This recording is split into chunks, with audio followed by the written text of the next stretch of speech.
6တော့ကတစ်ဖက်ကကြီးတစ်ဖက်ကသေးနေနော်ကိုကြီးက ဟုတ်ကဲ့ ဘာဖြစ်တာတန်းချောင်းထိုးပြီးတာ ဒီကောင်တန်ချောင်းထိုးပြီးတော့ အကောင် ဒီနေရာလေ ဟုတ် တန်ချောင်းထိုးပြီးတော့ဆေးရုံမှာပိုးဝင်သွားတာပေါ့ အိုး အသားတဲ့ပိုးဝင်သွားတာယူထိတယ်ဆိုပြီးတော့ပထမတော့အယူတပြ ဟုတ်ကဲ့ နေပြီးတော့မှခွဲကြည့်မယ်ဆိုပြီးတော့အစာကောင်းရည်ခွဲကြည့်လိုက် ခွဲကြည့်လိုက်တာ ပြီးတော့ ချင်းနေအခုနေရောညာရောကြိုက်နေဟုတ်လား ကြိုက် အဲ့ဒါလည်းမရဘူးဒီမှာတာဝန်ထမ်းနေရတော့ ဟုတ် တယောက်တည်းဖြစ်နေ ဟုတ်တယောက်တည်း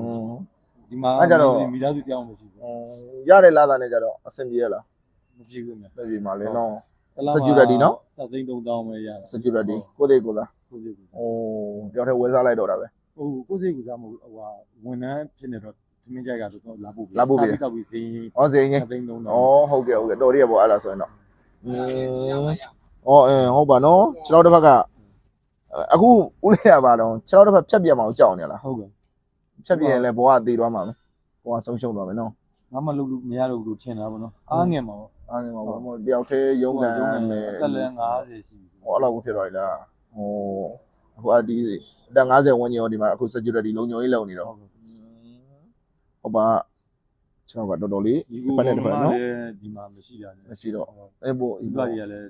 ကြာပြီလေ ကြာပြီဟိုဟုတ်ကိုအဲ့တော့ကျွန်တော်အကိုကြီးရဲ့ဒီ6လောက်လေးကိုစေဝါကုတလို့ရအောင်တော့ကျွန်တော်ဘက်က9လောက်လေးတော့အကိုကြီးကိုထောက်ပံ့ပေးခဲ့မယ် ဟုတ်ကဲ့ပါ နော်အကိုကြီးကျွန်တော်လူလိုက်တဲ့အလူငွေကတော့စိတ်ုံတက်လို့တော့ရမှာမဟုတ်သေးဘူးတို့ပေမဲ့လို့အကိုကြီးရဲ့ဒီလောလောဆယ်နေရောညာရောကြိုက်နေတဲ့ဥစ္စာကိုစေုံလေးမှာစေကန်းလေးမှာပဲဖြစ်ဖြစ်ပြလို့ရအောင်ပေါ့ဒါမှမဟုတ်ရင်လည်းဆေးလေးမှာဝယ်300ပေါ့နော်ဆရာဝန်ညွှန်ကြားကြတိုင်းနော်အဲ့အတွက်လေးနဲ့ကျွန်တော်အလူငွေလေးလှူပေးမယ်နော်အလူရှင်နာမည်လေးတော့ဒီနေ့တိုင်းပြောပေးအောင်မယ်နားထောင်ပေးလိုက်ပါအောင်အလူရှင်ဘယ်သူကရှိမလဲဆိုရင်မောင်စာနေဘုံပြည့်ရဲ့တနေ့ပြည့်မွေးနေ့ကုသိုလ်ဆိုပြီးကြတော့တတိန်ကျက်လူထားလေးရှိပါတယ်ဗျာနော်ပြီးရင်မတ်တက်ဤမြတ်သားမြော့တိုင်းမှာလည်းတတိန်ကျက်လေးလူထားရှိပါတယ်ဗျာနော်2တိန်ရှိပါတယ်နောက်ထပ်အလူရှင်လေးကကျွန်တော်တို့ကွယ်လွန်သူမိဘဥမောင်ဝမ်းတော်မြင့်မြတ်ဆန်းတို့ကရည်စုရဲ့တမိဖြစ်တဲ့မတ်လေးလေးနယ်မိသားစုအတိုင်းမှာဒါတတိန်ကျက်လူထားလေးရှိပါတယ်ကျွန်တော်ဦးလေးအတွက်ကိုအလူငွေ3တိန်ထိထောက်ပံ့ပေးခဲ့ပါမယ်ဟုတ်ပြီနော်ဟုတ်ကဲ့ပါဗျာနော်ဒါလေးကိုကျွန်တော်ပြောလို့လေဒီနေ့ညနေစိတ်ကတော့ကျင်တာ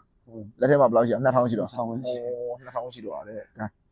အဲ့တော့ဒါလေးတော့စိတ်ကပြလို့ရတော့ပါပြီစိတ်ကလေးအရင်ပြပါကျွန်တော်ပြောလို့လူလိုက်တဲ့တုံးတန်းကတော့ရှင်းမသွဲတာပြမလျှောက်တာပဲအဲ့တော့ဒါလေးတော့စိတ်ကပို့ပဲတက်မှတ်ပေးထားပါနော်အလူငွေလေး3တိန်ပါ အလူချင်းလေးအားလုံးလည်းကျမ်းမှာချမ်းသာပါစေလို့ဆုတောင်းပေးပါမယ် ဟုတ်ကဲ့ပါဗျာကျေးဇူးလေးတင်ပါတယ်လို့ဦးလေးလည်းဒီတန်ချောင်းဆိုတန်စိတ်တက်သွားတဲ့သဘောရှိမှထင်တယ်ဒါကြီးအမြန်ဆုံးပျောက်ကင်းစေချင်တယ် အသားပရမတ်ကြီးကခွဲပြီးချစ်ထုတ်ပြလိုက်ရတာလေ ဟုတ် ချစ်ထုတ်ပြီးတော့ god ထိုးတာပေါ့ ဟို ဟိုကျွန်တော်စီးကျူလည်းနည်းနည်းရှိတော့စီးကျူရှိနေတဲ့ချိန်မှာစီးကျူထိန်းပြီးတော့ ဒီအောက်မှာထိကိုလိုက်ရှောင်းနေနော်ကြည့်လိုက်အောင်ဟမ် ဘယ်ဖြစ်သွားတော့ အေးအိုးဒီထိကိုဒီလိုကြီးပါရဲ့ဟိုကိုကြီးနည်းနည်း ဒါလောက်ဆိုမနာ ဟိုအဲ့လိုဒီကိုကြုံဝင်တော့ ဘူးဒါလောက်ဆိုနာ နားလာပြီ ဒီတော့အကျိုးက အဲ့ဆိုကိုကြီး queue ဆိုင်ရမယ်နော်အကျိုးတွေပါလိုက်စားတော့ရင်ကိုကြီးရဲ့ ကြိုက်တာဒီအယိုးကြိုက်တယ် ဟုတ်အကျိုးကြိုက်တာဒီအယိုးကကြိုက်တာ မျိုးကမမျိုးတကြီး မျိုးတကြီးရိုးကြမှာပေါ့ကျွန်တော်တို့ဒီအယိုးတွေ အဲ့လောက်ဆိုအရင် နာဒီအထက်ဆိုရင်ဒါနာတော့ အေးဘူးမူလာကြိုက် အဲ့ဒါလည်းလှုပ်ဆင်းနေရတော့ တရေမှတော့မနာဘူးဒီတိုင်းပြင် ဟုတ်ပြီ queue ဆိုင်ပါအောင်လေတော့ကျေးဇူးပါ